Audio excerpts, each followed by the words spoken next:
Today we're drinking Falkenstein Riesling from Sütirol, which is the very north of Italy, sort of straight up from Milan a little bit. It's at the foothills of the Alps, and there are a lot of valleys in this region. In particular, the sub-region of this is the Alto Adige, and then the sub-region of that even is the Vinschlau Valley. So this is 100% Riesling, and in this region, Sütirol, it's known for being a white wine region. I've had a fantastic Pinot from there, but other than that, you only really find white wines from this region, and it has very Germanic influences because of its proximity to the Alps. So, as you can tell from this big long bottle that we have here, wow, it doesn't even fit in the frame. We're thinking about a German Riesling here, but this winemaking process has some notable differences. When we're thinking about Riesling, our mind goes to Mosel, right? So we'll do a little digression to speak about Mosel for a second. Mosel is that river in like southwest Germany that kind of runs into France, like borders Alsace, and that's really where Riesling is known to be grown. And they have kind of a spectrum of Rieslings that are produced, so from dry to sweet.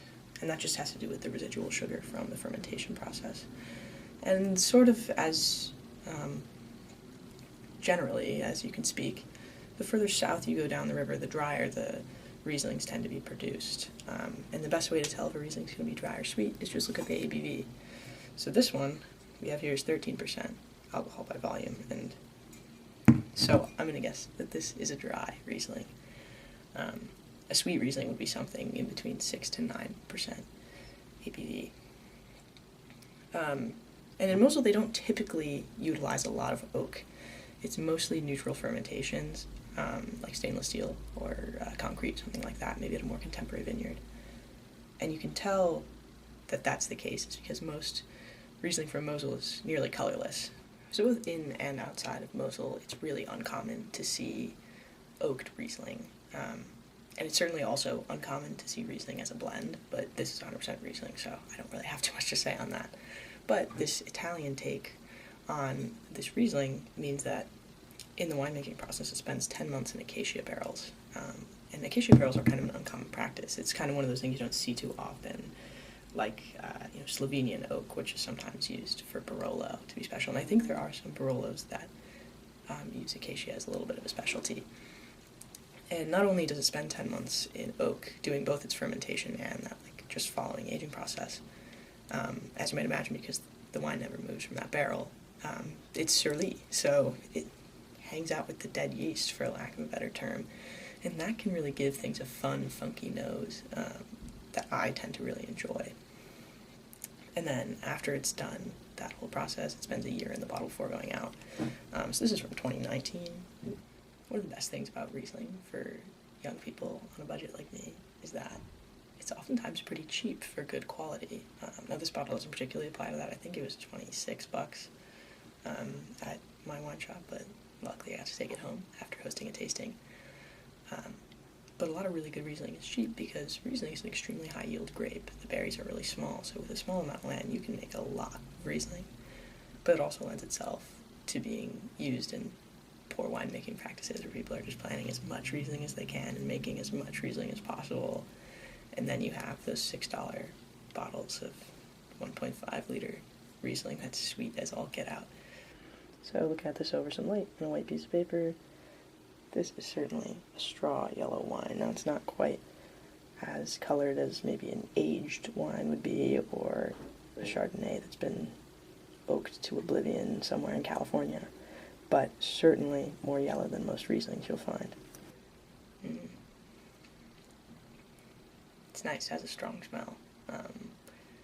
One of the notes that you'll oftentimes hear people talk about, if they're kind of an old wine head, or you'll read in a wine book, is petrol. And you know it's really old school if they use the British word for it. So gasoline. But I hate to admit it, I really do smell gasoline in this glass. It's pretty mineral, I would say.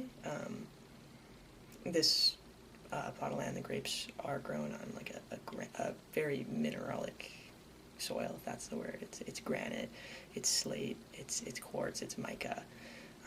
These were all things that they listed on this vineyard's fact sheet about this bottle of wine. I'm not really getting much fruit, but it's a tiny bit floral, I think, if you're looking for it. It's not all abrasive, earthy smells. Wow. Yeah, it certainly has the characteristic crispiness of a Riesling, the high acidity. That's really good, but it definitely has a fuller body than most other Rieslings you're going to find because of that oak exposure. You're really getting that, and I don't want to say butteriness, because it didn't feel like butteriness to me just then. I'll maybe say olive oil as an alternative. I'm going to think on that again then.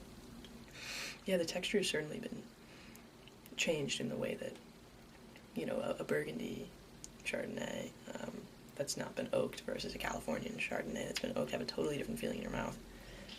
This Riesling feels completely different than a traditional unoaked, I guess not oaked, unbarreled Riesling. It has that kind of silky, oily feeling in your mouth, but it's not at all oppressive. It works surprisingly nicely. It's definitely juicier than I thought it would be. It does. For the amount of acidity that I'm tasting, the acidity is kind of offset. That like sharpness of the acidity is kind of offset by the texture. You still really makes your mouth salivate. It's great. It's really pleasant to drink. I'm not going to make any moral ruling about Falkenstein here, although I do like the beautiful bird on their label. I do think this is a unique DOC that kind of gets overlooked a little bit, and this is a really interesting wine. If you're somebody who loves Riesling like me, this is a fun take on that. That's really unique. I think it'd be great if you're someone who loves Riesling a lot, but you find that it's a little light-bodied for a meal sometimes. I think this is a perfect solve for that. I also think, again, if you're someone like me who's not super into oak in white wine, this is changing my mind a little bit, even though it's not oak, it's acacia, whatever. All in all, crisp, delicious, something like $25. This is a fun wine.